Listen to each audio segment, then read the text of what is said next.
Hey everyone, this is Natty, and today I'm interviewing Michael Haynes, aka Keefe Carter, and we are basically coming back a second time around interviewing you. So much has happened since we last interviewed. That was probably about 2023, right? Yeah. Yep. Yeah, so since then, I know you've moved to Bali. Can you tell us what life is like living in Bali? Man, life in Bali is amazing. It's just man, I can't find words for it. I've been here for 2 years now, and it's just so peaceful, so relaxing. It's like a nervous system reset every day, and it's Wow. like a very grounding, very spiritual, strong energy. The people are just amazing. The people here, the locals, like the local Indonesians, Balinese are very good people, very kind, very welcoming. It's very tranquil. It's just amazing. The weather is always perfect too. Like it's right now, the weather is absolutely amazing. I'm sitting outside and it's just I'm so like uh I can't even find the right words. Like I'm so like locked in, but not locked in at Yeah. the same time. Is it's just like this every day. So it's like paradise, really. They call it the island of gods. So Yeah. I think that can kind of define it really well, just in few words. And do you think that you would ever come back to the US or No, not really. It's funny. I was actually debating on whether or not I wanted to actually come to the US for the sole purpose of my book being released. So like for like a Mhm. marketing standpoint, like to be able to, go to physical locations like bookstores and stuff like that, and even for like physical podcasts. But I've been really contemplating on whether or not, because when I left, my goal was to never come back. So the book kind of changed that in my mind. Like it made me more open to coming back, because I do Mhm. want to connect with my core audience, which is in America. But at the same time, as I've been reflecting, it feels like taking a step backwards, and Okay. where I am on my journey is like I want to be moving forward. I want to be progressing forward. And the Yeah. goal was to move to Africa, like move to Ghana specifically. So from me coming to Southeast Asia, the next step has always been Africa or Ghana. So I think I've made the decision that I'm not going to come back, at least for now. And from here, I'm going to go straight to Africa. So that's Wow. kind of been my mindset so far. And I mean, as far as like marketing, like I just plan to do a lot of stuff online, and any type of people that I was going to connect with via podcast, I can just kind of do like virtual stuff with them. So still trying to you know appease both sides, by still being there in a different sense, virtually than physically. So that's just kind of where I am with it right now. Yeah. That's cool. So what are some major differences that I guess living in Bali versus living in the US were like some major differences Everything. with lifestyle? It's like a 360 change. It's like nothing is really the same, honestly. Everything you could think of is different. Food, weather, people, places, nature is probably the biggest one. Like just being surrounded Quiet. by a lot of nature. It's not like there's no city here in Mhm. Bali. It's like there's like a rule here where buildings can't be more than 3 stories high. So it's like Oh wow. everything is like very grounded, like yeah. And I think that's probably like the biggest difference. Also like the roads, like there isn't like a lot of solidified roads. There is Mhm. some, but like they're very narrow. So that's different. Everything is opposite sides as well. So like yeah, when it comes to the roads, it's like okay, ours is okay, one way this way. Here it's opposite. And then so are like the cars. All the cars are opposite too. So that's a big change if you're not So used they to that. drive on the left side? Exactly. Yeah. So that's a big change as well. And like I said, I think the biggest thing is nature and people, like how the people are, their energy, their mood, their vibe, and also this the energy in the air. Like here is very prominent. The energy here is very strong. Mm, You can manifest here a lot faster due to the ley mm-hmm. lines. Mm-hmm. And I think those are the biggest changes. And obviously, the lifestyle is kind of the same. Like depends on which area you're in. Mm-hmm. They have like the tourist areas where it's like a lot going on, where there's like a Yeah. lot of clubs and bars and food places. So it's like more so like what you would be familiar with, being from America, but it's just really your preference, like as far as which areas you go into. Yeah. But I would say those are the major differences. And the food, the food, of course. Okay. So tell me, what have you been up to since you've been in Bali? Well, when I first came here, I really was just focusing on grounding, like I didn't really do anything for like 3 months. I just kind of like did a major reset. Once I did that, I started working on a lot of different things. I worked on the ebook, I put that out. I worked on a course and a curriculum, which I'm now putting out, and that was in 2024. Mm-hmm. What else? I started working in real estate. I worked in real estate for 2 years. Um, what else did I do? I did a lot of things You did. within coming here. But I finally started to like settle more so now, like with what I'm doing now, like more so working on my book and releasing my book by design. That's been like a process that I started around our last interview, and that I kind of finished around, I would say, last year, like going into the end of 2025. So Mm-hmm. that was always like my biggest goal, was to finish the book and kind of start that journey, stepping into or stepping away from my old identity and embracing my new identity. So Mm-hmm. I speak about that in the book. A lot of that goes into the book, but basically, my given or my new name is Obawolu, which is an African name, and Mm-hmm. it was given to me in a dream by the ancestors. And this basically That's happened beautiful. during my process of like resetting and just like focusing and locking in and just like removing all of the noise, that was around me at the time. And during that process, I just went really deep, and just connecting closer to those, to the higher power, right, to the other side. So in that process is kind of where I've been leading to. So everything else that I mentioned in the beginning was like just kind of something to keep me busy until I got to this point. So now I feel like I'm at that point where, like I said, the book is the main focus, the mission behind the book, everything that I've kind of been building towards, which Mm-hmm. is building a community center in Ghana and expanding through different continents, I mean, countries throughout the continent of Africa. So that's really been the primary focus and the main thing that I've been building and working on. Um, I've already partnered with 3 different organizations in Nigeria, in Kenya, and also in Cameroon. Working with the princess in Cameroon. She's like the first organization I started working with. So that's Wow, kind that's of, beautiful. yeah, Congratulations.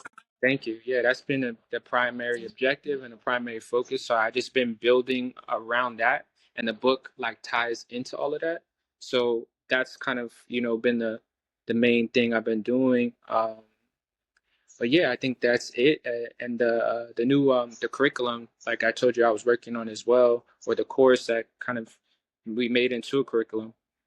I've That's been the kind of the main focus recently too. So yeah, the Freedom Inheritance Cohort, which will be running June 2nd, and we'll be doing these every 3 to 4 months, and basically just where the premise of it is that we're changing the mindset from individualism to collectivism, right? So helping people unlearn the what what the Western world has taught us, right? So like removing the identity that capitalism creates, right, and that grounds us in survival mode and just individualistic thinking, and putting us in a collective community mind frame, right? So that's what the curriculum is based on. At first, it wasn't solely based on that. It was just based on the technical side of like financial literacy. But through my journey, I've been able to come to a better understanding as to why that is not enough, right? From the Mm. technical literacy standpoint, it's not enough, right? The main problem is that we all have been trained and taught to think for ourselves and to survive. Survival is something, it's individual. You know, like when you think about survival mode, it's you going through something. You're not going through something collectively. You know, so I think that's the answer to our problem as a community and as a society. So I wanted to lock in and focus on that, and then add the technical stuff with it. You know, so not leaving it out or not being against the literacy part, but having that as the Mm-hmm. foundation, and then adding the literacy on top of that. And then, you know, obviously the access to you know, finance and, you know, funding and stuff like that, which obviously is one of the biggest global issues in the world, is lack of access to funding and economic inclusion, poverty. Like, you know, this is probably one of the biggest issues that we face on a global scale. So kind of like finding a solution to that internally, and then also having the external um, and technical uh, you know, solutions as well, right? Or opportunities and systems and access to go with it, because those things need to be together, not separate. So that's kind of all of the work, you know, encompassed that I'm doing right now. Like the main three major focuses is the book, the community center, which is from our foundation, which is called Rise, which is it's a Pan African Liberation Foundation, and then the Nice. program, the Freedom Inheritance Cohort. So all those three things, that's basically the primary focus of what I'm working on right now, and what I feel like has been like my life's mission, you know, that I've kind of built towards, you know, throughout my journey, you know, like from our last interview until now. It's like this is what I was trying to figure out in totality, you know. And it started with the book. You know, the book was the first thing, like right around the time of that interview, that started this journey, you know, like where it led me to where I am today.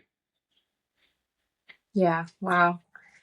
You're working on a lot of big things. That's really exciting. Congratulations again. Thank you. That's a lot.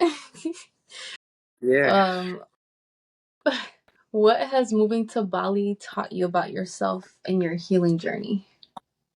Mm. I think I think what it's teaching me, right? Because I'm still learning.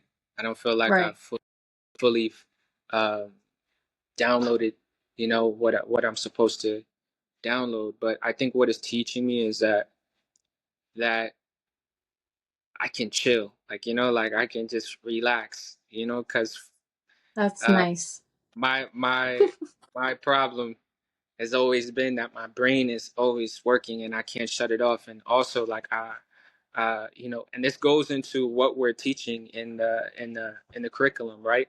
And it's like that we've been taught through capitalism, right? That Mm-hmm. we have to always be working. We always have to. Our value is tied to our productivity, you know. And Mm-hmm. I've always had that ingrained to my subconscious mind. So I think Bali has been helping me realize that and highlight that to where I can Mm-hmm. understand it and why it isn't healthy.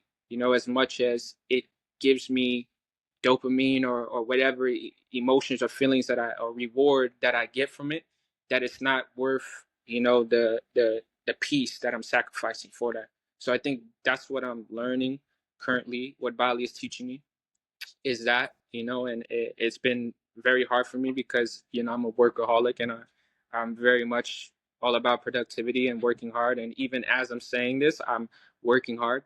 But honestly, for the last few days, I've been chilling more. Like, you know, I've been more just relaxing, resetting my nervous system, because I've been Mm-hmm. cooked low key like working on this book and doing everything myself, like not Mhm. having a team or working with publishers. It's like I really didn't have the full scope to understand what I was getting myself into when it comes to releasing a book. So a lot of this stuff that I've been doing has been like frying my brain. So I've been at that place now, like where I'm starting to like take a step back and not overpressure myself, like I said, and not have to feel like I'm doing 10 million things in one day to feel fulfilled or feel satisfied, or So I think that's something for sure that it's been teaching me and that I've been receiving slowly, and just adjusting, with Yeah. time, because it's not easy to just, change overnight when you have like a habit like that you built throughout your entire life, and based on not even just a habit but also an identity, like you've Yeah. attached yourself to this identity of who you're supposed to be, so I'm kind of just in the stage of unlearning. So I think that's probably the biggest thing Bali has taught me so far, or is teaching me so far. Yes. Yeah. And it's kind of like a lifestyle, the Yeah, lifestyle in the US is just work, work, work, work, work, work, work. And yeah, then, I know from experience when I went on my sabbatical over the summer for 3, 4 months where I was in a completely different country.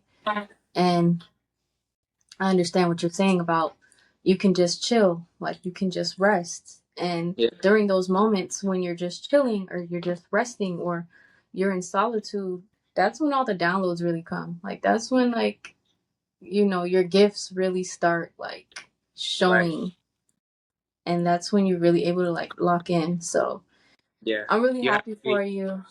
you have to be still to receive. Yes, exactly. And then also what you mentioned earlier about the ley lines. So, I'm Yeah, really big on astrocartography, being on certain lines, based off of your birth chart, being in certain locations can either benefit you or not, right. depending on what you're trying to manifest or what you're working on in your life. So, um, yeah, I have a few more questions for you.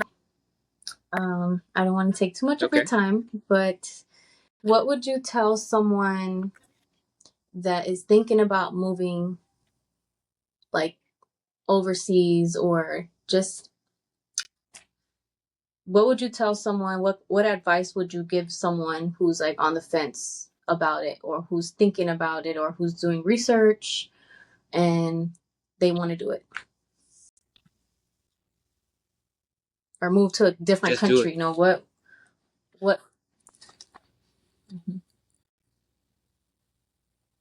Just do it.